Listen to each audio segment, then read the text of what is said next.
कल हमने स्टार्ट किया था कि जो हमारा श्रोडिंगर वेव इक्वेशन है उसको हम कुछ मॉडल्स पर किस तरह से अप्लाई करें और जो वेव मैकेनिक्स है वो किस तरह से काम करता है।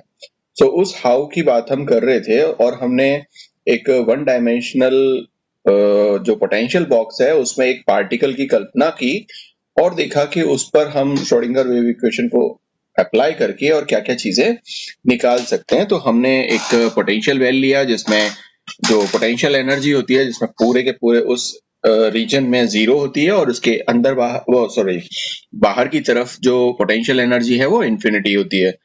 और अगर हम उसकी हाइट को देखें तो हाइट उसकी इन्फिनिटी है और जहां पर पोटेंशियल एनर्जी हमने आउटसाइड द बॉक्स देखा है वहां पे जो साई है वो जीरो है। और ये भी मैंने गलत, ये जीरो होना चाहिए, दिस इज जीरो, साई जो है वो जीरो है। और हमने ये जो बॉक्स लिया है इसका जो जो एक्स एक्सिस पर हम इस एक पार्टिकल की मूवमेंट देखेंगे और इस बॉक्स की जो लंबाई है वो हमने ली है ए। एक्स की जो वैल्यू है वो ए तक जाती है, जीरो से लेकर के ए तक। ठीक है, सो इस तरह से। और हमने इस पार्टिकल को ऐसा माना है कि ये अपनी एनर्जी को लूज नहीं करता है। जब ये कोलाइड करता है यहाँ वॉल्स पर जाकर के कोलाइड करेगा तो ये अपनी एनर्जी को लूज नहीं करेगा। तो कुल मिला के बात ये है कि जो ये बॉक्स है इस पार्टिकल को हमने सिर्फ ऐसी कंडीशन प्रोवाइड की है कि ये पार्टिकल सिर्फ और सिर्फ इस बॉक्स के अंदर ही एग्जिस्ट कर सकता है, इस बॉक्स के बाहर एग्जिस्ट नहीं करेगा, या ये कह सकते हैं कि इस बॉक्स से बाहर नहीं निकलेगा, ये इसका कोई अस्तित्व नहीं है इस बॉक्स के बाहर। तो इस पूरे बॉक्स में वन डायमेंशनली अगर वो मूव करता है तो उसके लिए जो श्रोडिंगर वेव इक्वेशन है वो हमने यहाँ पर देखी कि श्रोडिंगर वेव इक्वेशन उसके लिए ये आती है। और एक, क्योंकि ये मूविंग पार्टिकल हमने एक्स डायरेक्शन के अंदर केवल इसको वन डायमेंशनल में देखना चाह रहे हैं, इस वजह से हम इस इक्वेशन को ट्रांसफॉर्म करके सिर्फ एक्स एक्सिस पर लेकर के आ जाते हैं। तो ये इक्वेशन हमारा इस तरह से कन्वर्ट हो जाता है। और क्योंकि बॉक्स के अंदर जो पोटेंशियल एनर्जी की वैल्यू है, मतलब v की जो वैल्यू है वो जीरो है, तो हम यहाँ पर इस इक्वेशन में v की वैल्यू को जीरो रखते हैं और हमें ये एक इक्वेशन मिलता है। और इसको हम थोड़ा सा रीअरेंज करेंगे और रीअरेंज करने के बाद में हमें इस इक्वेशन को इस तरह से लिखेंगे और ये इक्वेशन हमारे पास आ जाती है जिसको हम नाम दे देते हैं इक्वेशन 1। और इस इक्वेशन में खास बात ये है कि इसमें 8 पाई एम ई और एच, ये सारे की सारी जो चीजें हैं वो क्या है, कांस्टेंट है, इसलिए इसकी जगह पर हम एक दूसरा कांस्टेंट काम में लेते हैं जिसको हम बोलते हैं के स्क्वायर। ठीक है, सो ये हमने के स्क्वायर यहाँ पर रख दिया तो ये हमारे पास जो इक्वेशन आई 2। और इस इक्वेशन 2 को हम जब जनरली सॉल्व करते हैं तो जनरल सॉल्यूशन जो आता है वो इसका ये आता है जो हमारे पास ये इक्वेशन 3 में हमें दिखाई दे रहा है। और फिर हमने देखा कि अगर हम इस इक्वेशन को, ये जो 3 इक्वेशन है इसको हम कैसे लिख सकते हैं, हम इसको इस तरह से भी लिख सकते हैं कि psi equals to a sin kx plus b cos kx, जिसे हमने इक्वेशन 4 लिखा था। और ये कहा कि जो इक्वेशन 4 है वो इक्वेशन 2 के सभी सॉल्यूशंस देता है, लेकिन क्या ये सभी जितनी भी वेव फंक्शंस है इसके जो सॉल्यूशंस हैं वो हमारी बाउंड्री कंडीशंस पर उन सब बाउंड्री कंडीशंस को सेटिस्फाई करते हैं या नहीं करते हैं। तो उसके लिए हमने फिर अब देखेंगे कि इस इक्वेशन 2 में हम कुछ जो हमारी बाउंड्री कंडीशंस है वो लगा करके कि ये कितनी बाउंड्री कंडीशंस को सेटिस्फाई करता है।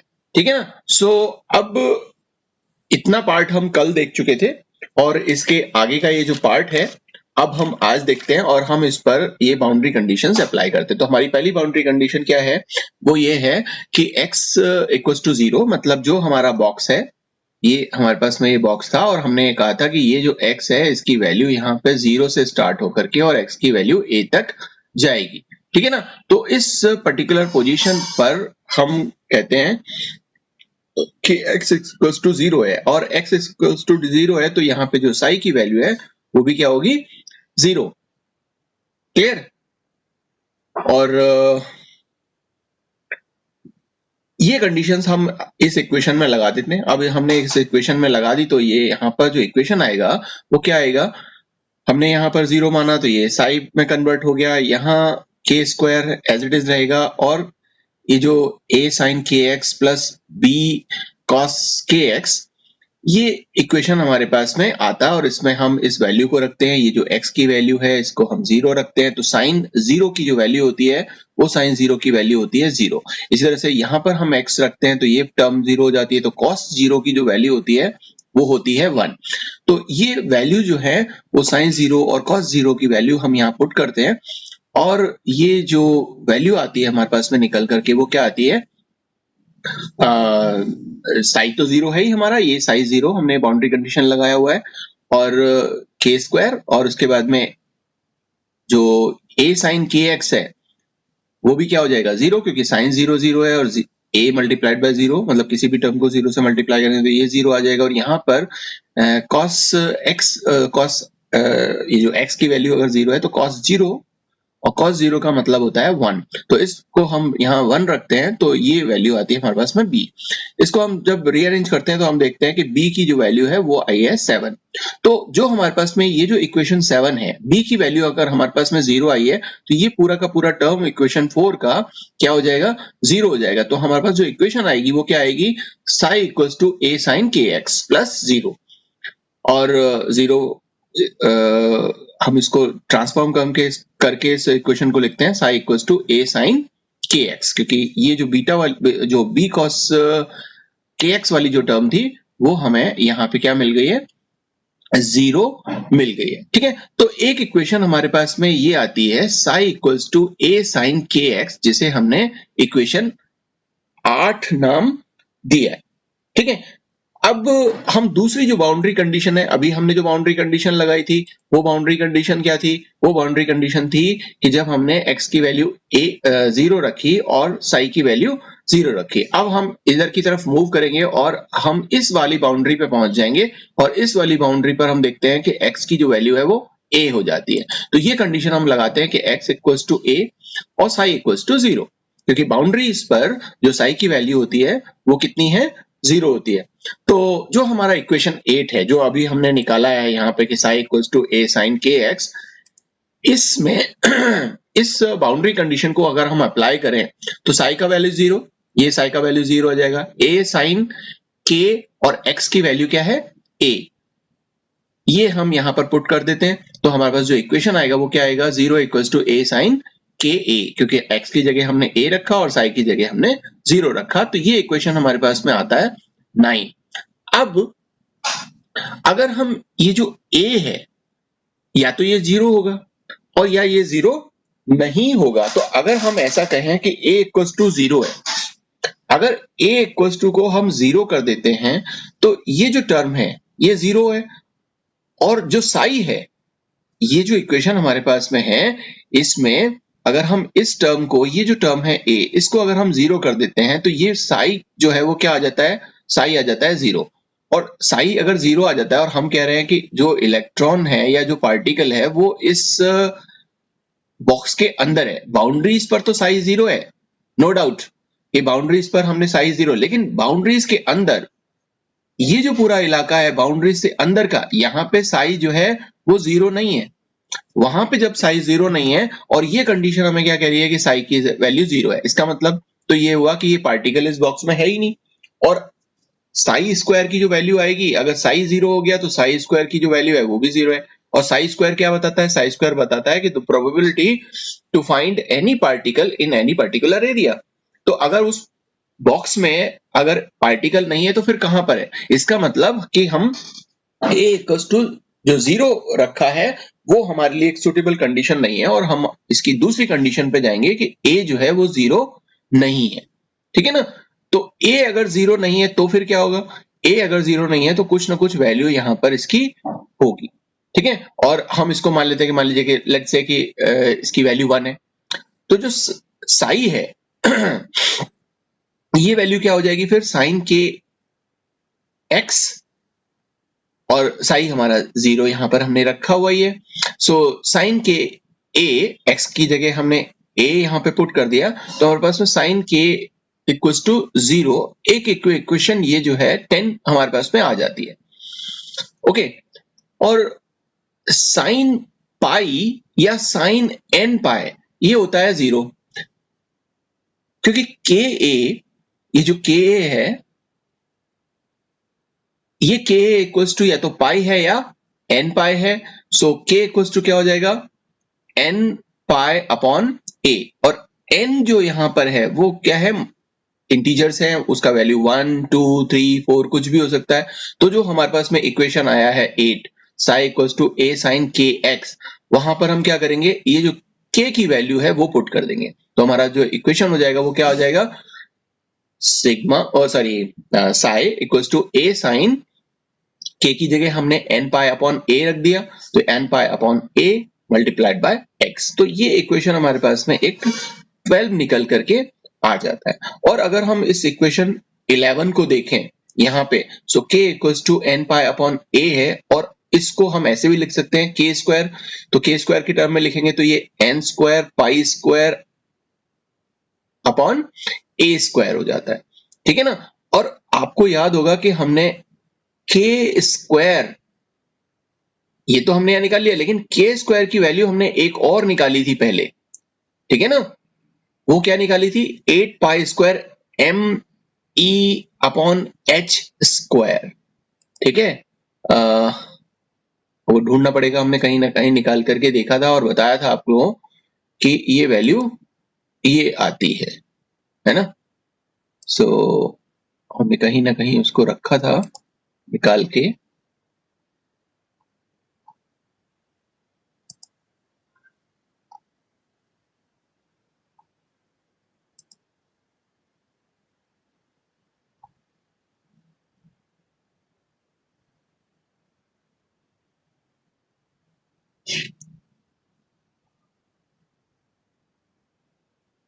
ये रहा। ये जो अभी हमने बात की थी, के स्क्वायर क्या था, 8 pi square M E upon H square, ये हमने निकाला था इस इक्वेशन 1 में। तो जब हम यहां पर बात कर रहे हैं कि ये K square N square pi square upon A square है, तो ये दोनों टर्म बराबर हो सकते हैं, ये टर्म, ये भी के स्क्वायर है, और ये जो टर्म है ये भी के स्क्वायर है, ये दोनों टर्म के स्क्वायर है, मतलब ये दोनों टर्म इक्वल है। और यहाँ पे पाई स्क्वायर क्या हो जाएगा, कट जाएगा। अगर ये पाई स्क्वायर कट जाता है तो हमारे पास जो वैल्यू आती है वो क्या आती है, वो वैल्यू आती है 8 M E upon H square equals to N square upon A square. और अगर हम इसको क्रॉस मल्टीप्लीकेशन करें तो 8 M E A square equals to N square H square, ये हमारे पास में टर्म आ जाती है। और अगर हम इस e की वैल्यू को यहां पर निकालें तो ये जो पूरा का पूरा 8 एम ए स्क्वायर है ये नीचे चला जाएगा, तो N square H square upon 8 M A square, ये हमारे को यहाँ पे जो वैल्यू है वो यहां पर हमें मिलती है। और ये जो n है ये वही 1 2 3 जो क्वांटम नंबर है वो हमें मिल रहा है। आपको याद आ रहा होगा कि अगर हमने ये क्या निकाला है, हमने ये निकाला है एनर्जी, जो हमारे पास में न्यूक्लियस है उसके चारों तरफ जो भी ऑर्बिट्स हैं उनके लिए एनर्जी हम यहाँ पे निकालेंगे। अगर n की वैल्यू 1 रखते हैं, 2 रखते हैं, 3 रखते हैं, तो ये अलग अलग ऑर्बिट्स के लिए जो एनर्जी की वैल्यू है वो निकल जाती है। और En इसीलिए हम कहेंगे कि जो एनर्जी है nth लेवल की, वो nth लेवल की energy N square H square upon 8 M A square से हम निकाल सकते हैं। तो इससे प्रूव क्या होता है, इससे क्लियर क्या होता है, इससे क्लियर ये होता है कि जो पार्टिकल हमारे पास में है उसकी एनर्जी की वैल्यू कुछ डिस्क्रीट फॉर्म में होगी। मतलब ये कि वो मतलब एक एनर्जी के जो पैकेट्स हैं उस फॉर्म में वो एनर्जी होगी। और इसी वैल्यू को हम क्या बोलेंगे, यही वैल्यू जो है हमारी क्या है, जो एनर्जी है उसके लिए आइगन वैल्यू है। जो हमारा E है उसके लिए आइगन वैल्यू है, क्योंकि आइगन वैल्यू क्या होती है, आपको पता है कि एक पर्टिकुलर कोई ना कोई इंटीजर, जब हम यहाँ पर एक हमने ये इक्वेशन देखा था और हमने कहा था कि अगर हम किसी फंक्शन पर ये हमारा फंक्शन है, इस पर हम ऑपरेटर अगर लगाते हैं तो वही फंक्शन वापस रिपीट होता है। ये फंक्शन हमारा वापस रिपीट हुआ और एक कांस्टेंट वैल्यू के साथ में रिपीट होता है। जो कांस्टेंट वैल्यू क्या कहलाती है? आइगन वैल्यू कहलाती है। ये जो ई आया है हमारे पास में, ये क्या है? ये हमारा आइगन वैल्यू है जो कि डिस्क्रीट है, मतलब कि अलग अलग है। हर एनर्जी लेवल के लिए ये अलग अलग है। तो ये जो वैल्यू है ई, ये कभी जीरो नहीं हो सकता, क्योंकि अगर हम यहाँ पर अगर हम इसको ये जो n की वैल्यू है, अगर हम इसे जीरो रखें, अगर हम इस वैल्यू को जीरो रखेंगे तो जो e की जो वैल्यू है वो क्या आ जाएगी? जीरो आ जाएगी। और इसकी वैल्यू जीरो आ जाएगी, इसका मतलब क्या है कि जो बॉक्स है उसके अंदर कहीं पर भी वो पार्टिकल प्रेजेंट नहीं है। ठीक है ना? क्योंकि जो हमने यहाँ पर निकाला था psi equals to A sine K X, ठीक है ना? तो ये जो साइन इसके लिए आ जाएगा जीरो, और साई ए साइन जीरो, और साइन जीरो का वैल्यू होता है जीरो, तो साई इक्वल्स टू आ जाएगा यहाँ पे जीरो। तो इनसाइड द बॉक्स वो एटम या वो पार्टिकल वो वहां प्रेजेंट है, इसलिए उसकी वैल्यू वहां इनसाइड द बॉक्स जीरो नहीं हो सकती। इसलिए हम क्या बोलेंगे? हम ये बोलेंगे कि n की जो वैल्यू है वो जीरो कभी भी नहीं हो सकती। ये क्या है? एक इम्पॉसिबल चीज। ठीक है? इसलिए इस n की वैल्यू को कभी भी आप जीरो नहीं लिखते, बल्कि हमेशा n की वैल्यू को क्या दिखाते हो? वो दिखाते हो वो 1 हो सकती है, वो 2 हो सकती है, वो 3 हो सकती है, वो 4 हो सकती है, और आगे सो ऑन वो चलता जाता है। ठीक है ना? तो ये जो हमारा ऊपर का ये जो हमारा डिस्कशन है, इससे ये पता चलता है हमको कि एनर्जी जो है वो क्वांटाइजेशन फॉर्म में रहती है या एनर्जी क्वांटाइज्ड होती है, और वेव मैकेनिक्स का एक ये इनहेरेंट या एक अंदरूनी क्या है? एक पार्ट है या एक कॉन्सेप्ट है। ठीक है? सो इतनी चीज आप लोगों को यहाँ पे ये जो हमें En की जो वैल्यू निकली है इससे हमें क्लियर हो जाती है। खैर, हम अपना आगे चलते हैं। अब तक हमने क्या किया? हमने एक पार्टिकल लिया, उस पार्टिकल के लिए हमने एक श्रोडिंगर वेव इक्वेशन डिसाइड की, क्योंकि हमने एक्स एक्सिस पे लेना था। तो हमने उस श्रोडिंगर वेव इक्वेशन को सिर्फ एक्स एक्सिस पर लेकर के और उसको हमने सॉल्यूशन उसका किया, और सॉल्यूशन करके हमारे पास में एक इक्वेशन आई, और उस इक्वेशन से हमें ये यहाँ पर एक कंक्लूजन यहाँ पे निकल करके आया। नाउ अब ये जो हमारे पास में इक्वेशन आई है, ये इक्वेशन जो आई है psi equals to A sine N pi X upon A, ये जो हमारी इक्वेशन 12 है, इसको हम क्या करते हैं? इसका हम करते हैं नॉर्मलाइजेशन। ठीक है? हम इसका करेंगे नॉर्मलाइजेशन। तो ये हम करते हैं इसका नॉर्मलाइजेशन, इस इक्वेशन का 12 का। तो जो श्रोडिंगर वेव इक्वेशन है वो आपको पता है कि वो एक डिफरेंशियल इक्वेशन है, होमोजेनस डिफरेंशियल इक्वेशन है। ठीक है? जिसका सॉल्यूशन हमें क्या देता है? जिसका सॉल्यूशन हमें साई की वैल्यू प्रोवाइड करता है कि साई कितना है। ठीक है ना? अलग अलग वैल्यूज के लिए जो साई है वो जीरो हो सकता है, वो इसकी कुछ और वैल्यू हो सकती है। तो ये हमें प्रोवाइड क्या करता है? ये हमें प्रोवाइड करता है साई।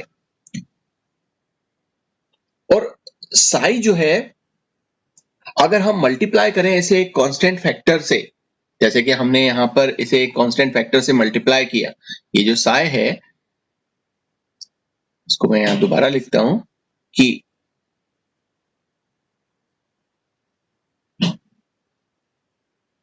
ये जो साई है इसको जब हमने इस कांस्टेंट फैक्टर, ये जो हमारा आइगन वैल्यू है, इससे जब हम इसे मल्टीप्लाई करते हैं तो हमें एक सेम डिफरेंशियल इक्वेशन मिलती है। ठीक है ना? और जो ये बताती है कि ये जो E है ये कोई ना कोई एक कांस्टेंट फैक्टर होगा। ये जो E है वो एक कांस्टेंट फैक्टर होगा, और इस नॉर्मलाइजेशन से हम इस E की वैल्यू ही निकालेंगे, या इस नॉर्मलाइजेशन फैक्टर की वैल्यू निकालेंगे कि ये नॉर्मलाइजेशन फैक्टर जिसे हम इस हमारे वेव फंक्शन से या हमारे इस फंक्शन से या इस साई से मल्टीप्लाई कर रहे हैं वो वैल्यू कितनी है। ठीक है? तो इसके लिए हम इसको नॉर्मलाइज करेंगे। हमने ये तो कह दिया कि ठीक है साहब, हमने इसके ऊपर एक ऑपरेटर लगाया, एनर्जी ऑपरेटर, और हमें ये वापस मिल गया, और एक आइगन वैल्यू हमें मिली, एक कांस्टेंट वैल्यू जिससे हमने इसे मल्टीप्लाई किया। लेकिन ये ई है क्या? इसकी वैल्यू कितनी है? तो हम इस ई जो वैल्यू है इसको हम निकालेंगे कि ये कितनी है। ठीक है, तो हम ऐसा मानते हैं कि और ऐसा कहते हैं कि जो प्रोबेबिलिटी होती है किसी भी पार्टिकल की इस पूरे स्पेस में मिलने की, कि वो इस पूरे स्पेस में कहाँ मिल सकता है, तो हम आपको पता है कि उसको हम देते हैं probability of finding any particle any distance, वो उसको हम देते हैं साई से। लेकिन अगर हम कहें कि वो एक पर्टिकुलर पूरे स्पेस में कहाँ मिलता है, तो हम ऐसा मान लेते हैं कि dx जो है वो वॉल्यूम है स्पेस का, और ये क्या है, नॉर्मलाइजेशन हम करेंगे तो इसकी प्रोबेबिलिटी सबसे ज्यादा होगी, इसलिए हम इसको क्या कर देते हैं इक्वल्स टू 1। तो हम यहाँ पर एक नॉर्मलाइजेशन इस इक्वेशन का करते हैं और कहते हैं कि Sai square multiplied by dx जो कि पूरे स्पेस का वॉल्यूम है इक्वल्स टू 1। तो ये जो इंटीग्रल आया है हमारा, ठीक है ना, उसे हम हमारे साई से हमने यहाँ पर मल्टीप्लाई किया है, ठीक है ना।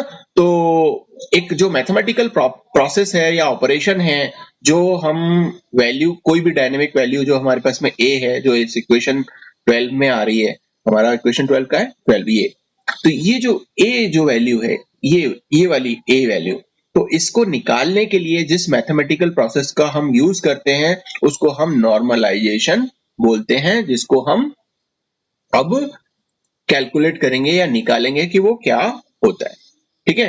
तो जैसा कि हमने कहा कि जो प्रोबेबिलिटी है किसी भी पार्टिकल की उस स्पेस में, वो x और x प्लस dx के बीच में हो सकती है वन डायमेंशनल बॉक्स में, ठीक है ना।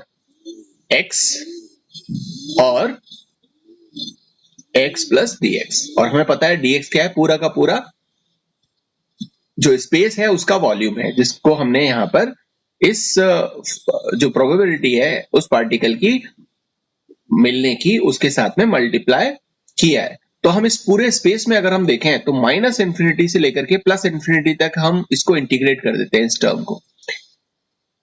अगर हम इसे ऐसा करते हैं तो हम ये देख पाएंगे कि पूरे स्पेस में वो जो पार्टिकल है वो कहां पर है, और हम हमारी जो कंडीशंस हैं, क्योंकि हमें पता है कि हमें तो जो पार्टिकल है वो कहां पे ढूंढना है, हमें ढूंढना है इस बॉक्स में। सिर्फ हमारे लिए ये जो बॉक्स है, इस बॉक्स में वो पार्टिकल होना चाहिए, और इसके लिए वैल्यू क्या आपको हम देखेंगे कि जो x है उसकी वैल्यू या तो 0 होगी और या फिर x की वैल्यू a होगी। इस पर्टिकुलर पोर्शन में हमारा पार्टिकल होना चाहिए, ठीक है। तो ये जो हमारे पास में हमने जो पूरा स्पेस लिया है माइनस एक्स से लेकर माइनस इंफिनिटी से लेकर के और प्लस इंफिनिटी तक, हमारे लिए पूरा स्पेस क्या है, वन डायमेंशन बॉक्स के लिए ये सिर्फ जो बॉक्स है, ये बॉक्स हमारा स्पेस है जिसमें ये पार्टिकल है। तो इन कंडीशंस को जो हमने माइनस इंफिनिटी से और प्लस इंफिनिटी तक लिया था, इसको हम 0 से लेकर के और a तक ले लेते हैं, ठीक है, क्योंकि हमारा स्पेस क्या है, सिर्फ इतना सा है, हम इस पर्टिकुलर जगह पे देखना चाहते हैं। तो हमने यहाँ पर हमारी जो प्रॉब्लम कंडीशन है x इक्वल्स टू 0 और x इक्वल्स टू a, वो हमने यहाँ पे रख दिया। तो हमारा जो इक्वेशन आया वो क्या आया, integration from a to 0 to a psi square dot dx equals to 1, ठीक है ना। सो ये हमें एक इक्वेशन मिल गया जिसको हम बोलते हैं कि ये इक्वेशन हमारा 15 है। और अगर हम इक्वेशन 8 से देखें, हमारा इक्वेशन 8 क्या था, हमारा इक्वेशन 8 था psi equals to a sin kx।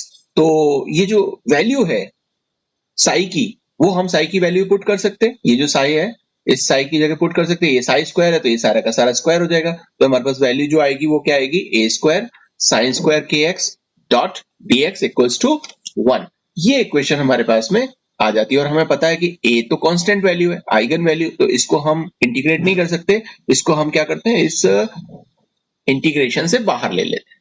तो हमने इसको ले लिया यहाँ इंटीग्रेशन से बाहर, ये यहाँ पर इंटीग्रेशन से बाहर ले लिया, तो ये हमारे पास में आ गया कि a स्क्वायर, और वही 0 से a तक हमने इंटीग्रेट किया, और बाकी की वैल्यू जो हमारे पास में है sine square k square dot dx equals to 1, ये हमारे पास में आया। अब जो साइन स्क्वायर kx होता है उसकी वैल्यू होती है हाफ 1 माइनस कॉस 2kx, ठीक है। इस वैल्यू को हम पुट कर देंगे इसकी जगह, ठीक है ना। तो इस वैल्यू को अगर हम पुट करें तो हमारा जो इक्वेशन होगा वो किस में बदल जाएगा, वो इक्वेशन हो जाएगा ये 2, क्योंकि इंटीग्रेशन मतलब एक वैल्यू है, एक कांस्टेंट वैल्यू है, इसलिए इसको भी हम इंटीग्रेशन से बाहर ले लेंगे। तो ए स्क्वायर भी हमारा इंटीग्रेशन से बाहर था, तो ए स्क्वायर अपॉन 2 ये हमारे पास आ गया। और साथ में साइन स्क्वायर के एक्स की वैल्यू हमारे पास में 1 माइनस 2 के एक्स डॉट, और ये जो हमारे पास में dx है वो dx इक्वल्स टू 1। ये इक्वेशन हमारा यहाँ पे बन गया। अब हम इसको थोड़ा सा सॉल्व करते हैं आगे। हालांकि अब हम क्या करेंगे, इसको यहाँ पे सॉल्व करेंगे तो ये हमने इसको अलग अलग कर लेते हैं, क्योंकि ये dx है, पहले इसको 1 से मल्टीप्लाई कर देते हैं, dx को इससे मल्टीप्लाई कर देते हैं, तो हमारे पास में ये आ जाएगा। तो ये अलग अलग हो गया 0 से a तक dx को, और cos 2 kx डॉट dx को 0 से लेकर के a तक हमने इंटीग्रेट किया। तो x को अगर हमने 0 से a तक इंटीग्रेट किया तो हमारे पास में ये जो लिमिट लगाई है उससे हमें ये वैल्यू मिली, और ऐसे ही जब हमने इसको किया तो हमें ये वैल्यू मिली। इसको कॉस को हमने साइन में कन्वर्ट कर लिया है, और यहाँ पर इसलिए ये जो kx है ये हमारा ये जो वैल्यू है ये कहाँ आ गई है, हमने इसको नीचे डिनोमिनेटर में लिख लिया।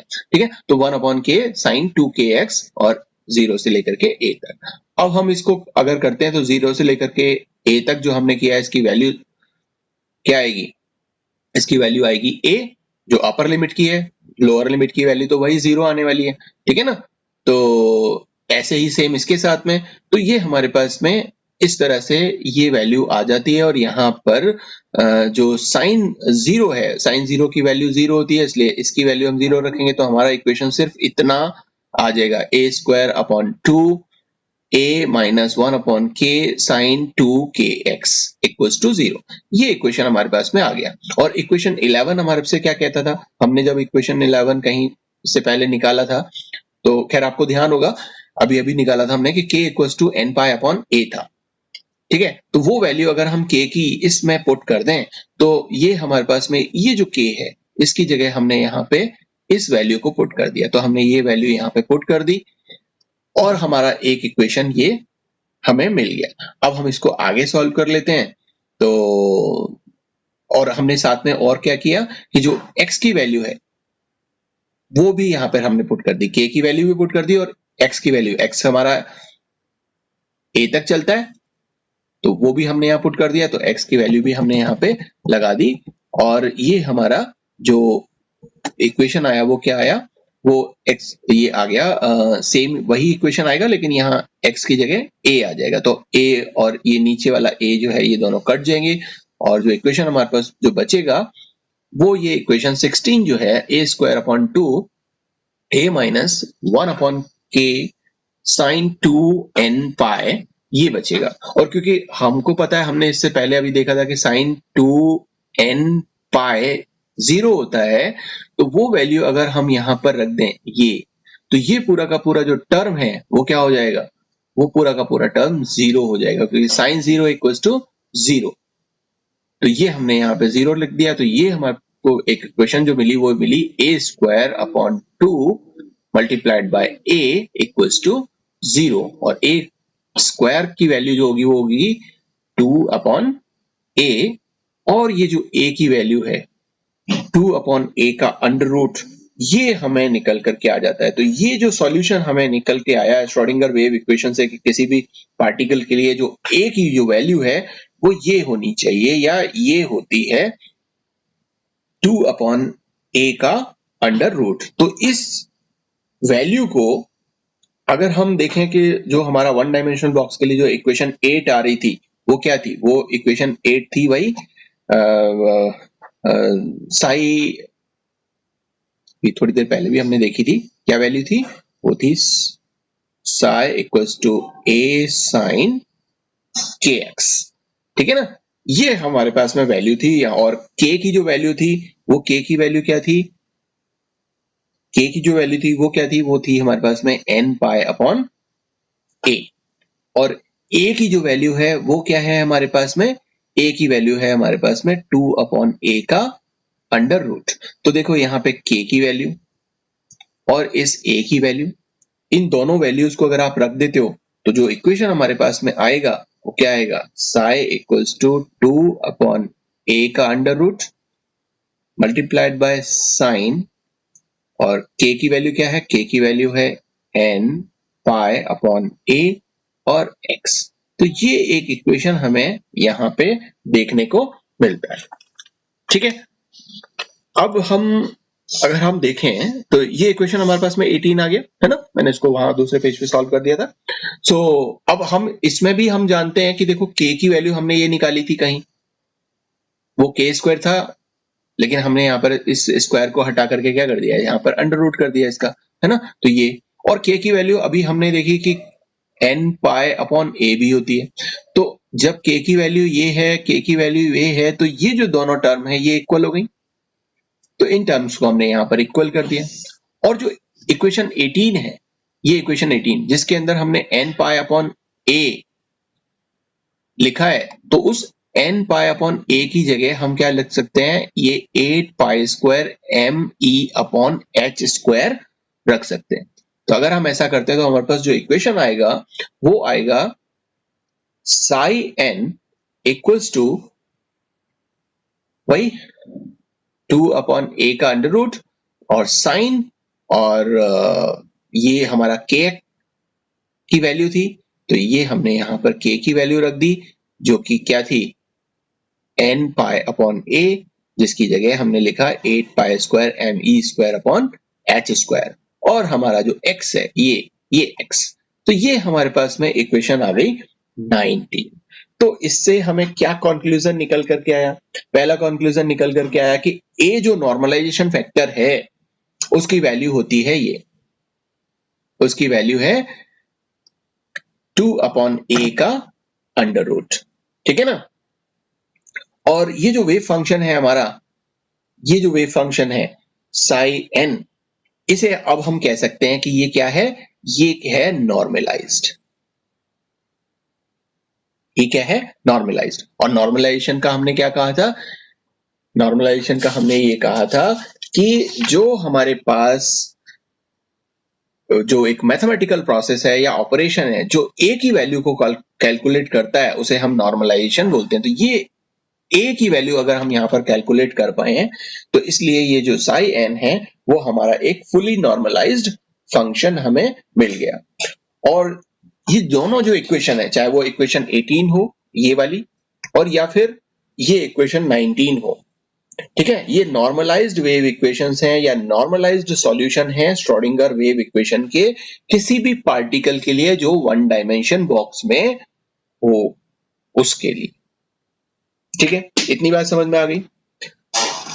अब ये जो पूरा का पूरा जो हमने इतना ये 19 इक्वेशन तक जो शुरू से अब तक सॉल्व किया है, इसमें कुछ बातें हमें सामने आती हैं इस श्रोडिंगर इस पर्टिकुलर उससे कि हमने सब एक पार्टिकल लिया, उसको बॉक्स में किया और उसके लिए श्रोडिंगर वेव इक्वेशन फॉर्मुलेट की, फिर उसको सॉल्व किया और उसकी सॉल्व करने के बाद में उसको उसकी जो वैल्यू है फंक्शन की, वो फंक्शन की वैल्यू हमें यहाँ पे फुली जो नॉर्मलाइज्ड वैल्यू है वो हमें मिल गई। तो इस पूरे चीज से हमें कुछ कंक्लूजन्स देखने को मिले। पहला कंक्लूजन क्या देखने को मिला, हमें देखने को मिला कि जो एनर्जी है जिसे आपने ई एन से लिया था उसकी value N square H square upon 8 M A square, जहां पे एन जो है वो 1 2 3 एंड सो ऑन आगे हो सकता है, ये एक इक्वेशन मिली। और हमें ये पता चला कि जो एनर्जी है किसी भी पार्टिकल की वो उस बॉक्स के अंदर क्वांटाइज्ड है और डिस्क्रीट फॉर्म में है, मतलब उसके कुछ फिक्स्ड वैल्यूज हैं जो किस पर डिपेंड कर रहा है, जो एन पे डिपेंड करती है। ठीक है ना। और यही वैल्यूज जो हैं वो क्या कहलाएंगी, वो आइगन वैल्यूज कहलाएंगी। ओके, पहला कंक्लूजन। साथ में ये जो फ्री पार्टिकल है जिसमें सभी प्रकार की वैल्यूज हो सकती हैं एनर्जी की, लेकिन अगर हम उसे किसी एक पर्टिकुलर रेंज में बंद कर देते हैं, यहां हमने इस बॉक्स में अगर इसको बंद कर दिया तो अब इसकी जो वैल्यूज होंगी वो क्या होंगी, डिस्क्रीट होंगी। जब तक बाहर है आउटसाइड द बॉक्स तब तक तो उस पार्टिकल के पास में क्या हो सकता है, एनर्जी की सभी वैल्यू हो सकती हैं। लेकिन अगर हमने इसको यहां पर ले आए इस रेंज के अंदर जहां पर हम इसको स्टडी करना चाहते हैं उस पर्टिकुलर रेंज में, तो यहां एनर्जी की वैल्यू क्या हो जाती है, वो क्वांटाइज्ड हो जाती है। ठीक है ना। और जितना ज्यादा हम इसको लोकलाइज करेंगे इस पार्टिकल को लोकलाइज का मतलब एक फिक्स जगह पे फिक्स करना। मान लीजिए कि एक ये इतना बड़ा हमने एक बॉक्स लिया और एक हमने ये छोटा बॉक्स लिया, तो छोटे बॉक्स के अंदर जो पार्टिकल होगा ये यहाँ, ये पार्टिकल की जो एनर्जी की जो वैल्यूज होंगी वो ज्यादा क्वांटाइज्ड होंगी बजाय इस बड़े बॉक्स से। ठीक है, तो कहने का मतलब क्या है कि जितना ज्यादा लोकलाइजेशन होगा, जितना ज्यादा एक कन्फाइंड जगह पर आप देखना चाहोगे, तो एनर्जी की वैल्यू उतनी ही ज्यादा आपको हायर मिलेगी। ठीक है, तो ये एक हमारे पास में कंक्लूजन था। दूसरा कंक्लूजन क्या था कि जो हमने हमारा जो पोटेंशियल बॉक्स हमने लिया या पोटेंशियल वेल हमने लिया, जहां पे बहुत अलग अलग तरीके के लेवल्स थे, अगर हम अलग अलग तरह के लेवल्स को निकालें, जैसे इसी से ये जो हमारे पास में इक्वेशन है, इसी इक्वेशन से अगर हम निकालें कि सब n इक्वल्स टू 1 के लिए क्या है, तो n इक्वल्स टू 1 के लिए ये en है ना, ये n इक्वल्स टू 1 के लिए E1 में कन्वर्ट हो जाएगा, है ना। तो ये जो E1 होगा और यहाँ n स्क्वायर की जगह हम क्या रखेंगे, हम इसको रखेंगे 1 स्क्वायर, और 1 स्क्वायर का मतलब होता है 1। तो ये जो वैल्यू आएगी वो क्या आएगी, वो आएगी h square upon 8ma square. ठीक है ना, और इसको हम क्या बोलते हैं, इसको हम बोलते हैं 0 पॉइंट एनर्जी। ठीक है, और अगर हम इसको लें n की वैल्यू 2 को रखेंगे, तो जो एनर्जी की वैल्यू होगी वो होगी E2, और क्या हो जाएगा, अब क्योंकि ये n स्क्वायर है, n स्क्वायर का मतलब 2 का स्क्वायर, और 2 का स्क्वायर का मतलब होता है 4, h square upon 8ma square. और अगर हम n इक्वल्स टू 3 के लिए लें, तो ये E3 की वैल्यू जो कितनी होगी, अब यहां पे 3 का स्क्वायर ले लो, तो 3 का स्क्वायर हो जाएगा n h square 8ma square. इस तरह से आप देखो यहां पे कि अगर हमने डिफरेंस देखा, इसका डिफरेंस देखा कि इतना, इसका डिफरेंस कितना आया, तो इसका डिफरेंस होगा मान लीजिए कि E2 माइनस E1, और E2 माइनस E1 का मतलब हुआ क्या, E2 की वैल्यू क्या है हमारे पास में 4h square upon 8ma square, minus minus है आपका h square upon 8ma square. ठीक है, ये वैल्यू हमारे पास में आती है, और यहां पर इसको जब आप सॉल्व करते हो तो आप इसको सॉल्व कर लो। सॉल्व करके क्या आएगा, सॉल्व करके ये आएगा कि हमारे पास में है h square upon 8ma, common है सब में, वो हमने ले लिया बाहर, और बाहर ले लिया तो यहाँ क्या बचा, यहाँ बचा 4, यहाँ बचा 1। तो ये वैल्यू जो कन्वर्ट हुई वो किस में कन्वर्ट हुई, ये वो हो गई आपकी 3h square upon 8ma square में। ये वैल्यू हमारे पास में आई कब, जब हमने डिफरेंस देखा दूसरे और फर्स्ट जो 0 पॉइंट एनर्जी था उसका। अच्छा, इसी तरीके से अगर हम ये डिफरेंस देखें, ये वाला, तो ये डिफरेंस होगा आपका E3 माइनस E2 का, और इसको जब आप करोगे तो ये वैल्यू जो आपकी आएगी वो आएगी 9h square upon 8ma square minus 4h square upon 8ma square. इसको आप फर्दर सॉल्व करोगे तो देखो यहाँ पे h स्क्वायर 8ma स्क्वायर, ये तो कॉमन हो गया आपका, और यहाँ जो बचा वो क्या बचा, वो बचा 9 माइनस 4। तो ये जो वैल्यू आई वो आपकी आई 5h square upon ma square 8ma square. ये दो वैल्यूज से हमें क्या पता चलता है, एक वैल्यू हमारे पास में आई जब हमने दो एनर्जी लेवल्स का डिफरेंस देखा, E2 minus E1, 3h square upon 8ma square, और जब हमने थर्ड एनर्जी लेवल और सेकंड एनर्जी लेवल का डिफरेंस देखा तो हमारे पास में वैल्यू आई 5h square upon 8ma square. इससे हमें ये पता चलता है कि जो एनर्जी डिफरेंस है, जो कंसेक्यूटिव लेवल्स हैं, वो एनर्जी लेवल कांस्टेंट नहीं है। और हमने देखो एक चीज आपकी बताई थी मैंने आपको कि जो E1 है और जो E2 है वो वैल्यू यहां पर होती है ये डिफरेंस ज्यादा, और जब हम E3 में जाएंगे तो ये डिफरेंस क्या हो जाएगा, कम, और E4 में जाएंगे तो ये डिफरेंस और क्या हो जाएगा, और कम, और जाएंगे तो और क्या हो जाएगा, और कम। आपको याद होगा कि हमने फर्स्ट एनर्जी के लिए जो एनर्जी निकाली थी फर्स्ट, और उसके लिए वो निकाली थी 13.6 इलेक्ट्रॉन वोल्ट। फिर हमने इसको यहाँ पर फिर सेकंड के लिए, थर्ड के लिए, ऐसे जब डिवाइड किया था तो हमें ये वैल्यू धीरे धीरे बढ़ती हुई नजर आ रही थी। तो यहाँ पर भी आप देखोगे कि ये वैल्यू क्या हो रही है, बढ़ रही है, क्योंकि यहाँ पे देखो ये 3h² 8ma² है और ये 5h² ma²। तो ये वैल्यू क्या हो रही है, बढ़ रही है। मतलब जैसे जैसे हम ऊपर की तरफ जाएंगे वैसे वैसे जो एनर्जी तो बढ़ती जाएगी, लेकिन जो डिफरेंस है वो डिफरेंस क्या होता जाएगा, कम होता जाता है, और वो कांस्टेंट नहीं है। ये जो डिफरेंस है वो कांस्टेंट नहीं है। ऐसा नहीं है कि जब हम E1 से चलेंगे और E2 तक चलेंगे, E3 तक चलेंगे, E4 तक चलेंगे, ये सब बिल्कुल डिफरेंस बराबर होगा। ये डिफरेंस बराबर नहीं है। तो ये जो चीज है या ये जो कंक्लूजन है वो हमें इस ये जो पूरा डिस्कशन है इस डिस्कशन को करने पर हमें मिलता है। ओके, एक और कंक्लूजन हमें यहाँ देखने को मिलता है, उसको भी हम यहाँ पे थोड़ा सा डिस्कस कर लेते हैं कि जो हमारा कंप्लीट सॉल्यूशन है श्रोडिंगर वेव इक्वेशन का किसी भी पार्टिकल के लिए एक वन डायमेंशनल बॉक्स में, वो हमारे पास में वैल्यू आया ये क्या, इसको चलो मैं दोबारा लिख देता हूं, हमें बार बार नहीं तो ऊपर जाना पड़ेगा, कि साइन इक्वल्स टू 2/a का अंडर रूट और साइन, और हमारे पास था value n pi a multiplied by x। ठीक है, ये इस पूरे का साइन है ये। तो ये वैल्यू हमारे पास में था, और यहाँ n की वैल्यू जो थी वो हमने कहा था कि साहब वो 1 हो सकती है, 2 हो सकती है, 3 हो सकती है। तो इसके लिए ये तो हमने एनर्जी निकाली, इससे पहले जो हमने निकाली वो एनर्जी थी। ठीक है ना, ये देखो कहाँ गई, हाँ ये हमने क्या निकाली, एनर्जी निकाली।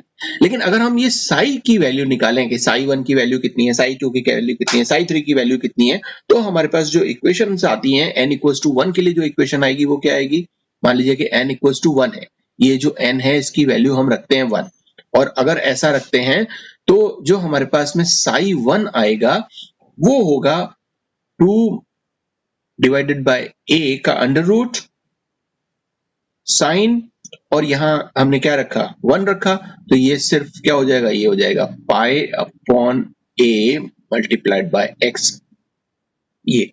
और अगर हमने n की वैल्यू को रखा 2, तो जो साई की वैल्यू होगी साई 2 वो क्या होगी, वो होगी आपका 2 डिवाइडेड बाय a का अंडर रूट फिर साइन, और फिर यहां ये जो n है इसकी जगह हम क्या रख दें 2, सो ये हो जाएगा 2 पाई upon a multiplied by x।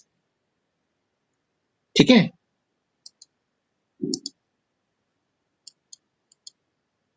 ये वैल्यू। इसी तरह से अगर n की वैल्यू हम 3 रखते हैं तो जो साई 3 है वो साई 3 की वैल्यू होगी 2 डिवाइडेड बाय a का अंडर रूट और साइन, और ये 3 पाई, n की वैल्यू ये जो है n की वैल्यू हम 3 रख देते हैं, तो 3 पाई upon a multiplied by x। ये जो वैल्यूज हैं इस तरीके से आप और भी निकाल सकते हैं। मैंने यहाँ पे भी आपको केवल एनर्जी की भी 3 वैल्यू निकाल करके दिखाई है, और साई की वैल्यू भी मैंने यहाँ 3 दिखाई है। आप आगे भी ये n इक्वल्स टू 4, 5, 6 आगे भी ले सकते हो, लेकिन हमें ये बता क्या रहा है, ये बता ये रहा है कि इन वेव फंक्शंस के बीच में, मतलब या तो n1 जैसे साई 1 की वैल्यू ये आई और साई 2 की वैल्यू ये आई, साई 2 की वैल्यू ये है और साई 3 की वैल्यू ये है, मतलब कि यहां इस साई की वैल्यू और इस साई की वैल्यू के बीच की कोई वैल्यू साई की हमें नहीं मिल सकती। ठीक है ना, साई 1 और साई 2 के बीच का वेव फंक्शन पॉसिबल नहीं है, या हम ये कह सकते हैं कि वेव फंक्शंस भी क्या है, क्वांटाइज्ड है। ठीक है ना, और इसीलिए ये क्या होते हैं, इनको हम आइगन फंक्शंस बोलते हैं। हमने इक्वेशन ली थी ना, क्या ली थी, कि अगर हम एक फंक्शन को ऑपरेटर लगाएं तो हमें क्या मिलता है, हमें मिलता है वही वेव फंक्शन एक वैल्यू के साथ, एक कांस्टेंट वैल्यू के साथ। अब ये कांस्टेंट वैल्यू क्या थी, ये हमने देख ली कि ये कांस्टेंट वैल्यू क्या थी, लेकिन ये जो साई आपको मिल रहा है ये भी क्वांटाइज्ड है। ठीक है ना, और इस फंक्शन को जब हमने दोबारा लिया है तो इसलिए ये जो फंक्शन कहलाएगा वो क्या कहलाएगा, वो कहलाएगा आपका आइगन फंक्शन। ये जो ऑपरेटर है ये क्या कहलाएगा, आपका आइगन ऑपरेटर। और ये जो हमारे पास में वैल्यू आई है ई, ये क्या कहलाएगी, ये कहलाएगी हमारे पास में आइगन वैल्यू। तो हमने देखो यहां सारी की सारी चीजें करके देखी और ये देखा कि हमारा ये पूरा का पूरा जो इक्वेशन है ये एक आइगन इक्वेशन होता है, ठीक है ना। तो हमने यहां ये भी देखा कि ये जो वैल्यूज आ रही हैं ई की, वो आइगन वैल्यूज हैं, जिसके लिए हमने ऊपर अभी देखा है ना ई की वैल्यूज से।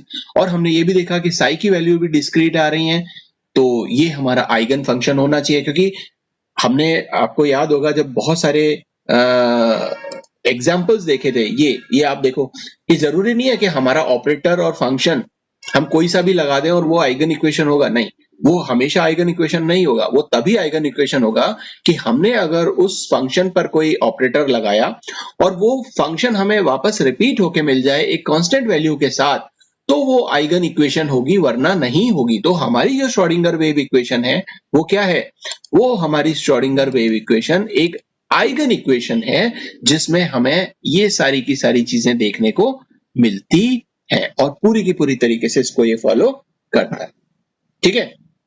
तो आज हमने ये बहुत सारी चीजें देखी, कल हम इसका एक और कंक्लूजन देखेंगे जिसमें हम ग्राफ प्लॉट करेंगे। एक्चुअली ये जो हमारे पास में साई एन की जो वैल्यू आ रही है वर्सेस जो हमारे पास में डिस्टेंस है एक्स, इनके बीच का एक ग्राफ खींचेंगे और ये देखने की कोशिश करेंगे कि उस ग्राफिकल रिप्रेजेंटेशन में वो जो पार्टिकल है वो किस तरह का ग्राफ देता है और कैसे हमें पता चलेगा। क्योंकि हमें ये दिखता तो है नहीं, हम इन ग्राफ से, इन वैल्यूज से ही पता लगाते हैं कि हाँ वो इलेक्ट्रॉन वहां होना चाहिए, वो प्रोटॉन वहां होना चाहिए, या वो मॉलिक्यूल वहां होना चाहिए, या वो जो माइक्रो पार्टिकल है वो वहां होना चाहिए। तो वो जो वैल्यूज हैं, उन वैल्यूज का जो एक ग्राफ आएगा हमें, जो हमें यहाँ देखने को मिलेगा, जो हम इस एक्स के बीच में और ये जो हमारे पास में साई है इसके बीच में हम खींचेंगे, ठीक है ना। तो वो साई 1 के लिए हम खींचेंगे, वो हम साई 2 के लिए खींचेंगे, वो हम साई 3 के लिए खींचेंगे, ठीक है ना, एक्स के साथ। ये जो एक्स है, इस एक्स के साथ में साई 1 साई